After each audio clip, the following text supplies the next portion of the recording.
So ayun guys, bago kami umuwi, gusto ko muna sulitin ang mga araw na nandito kami guys.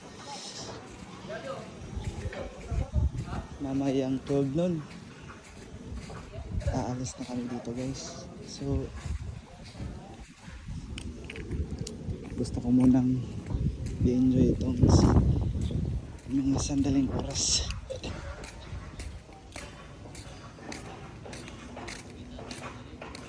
Napakaganda dito.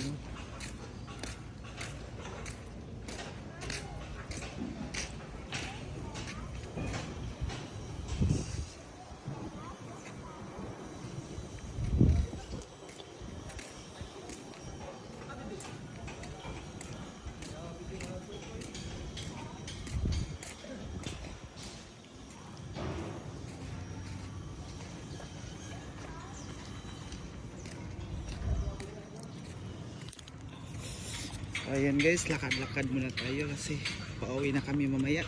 So gusto ko lang i-enjoy itong sandali na to kasi ewan ko kung kailan pa kami babalik dito guys. Kung makapagod or hindi na kami makabalik dito kasi trabaho na naman ulit. So napakaganda.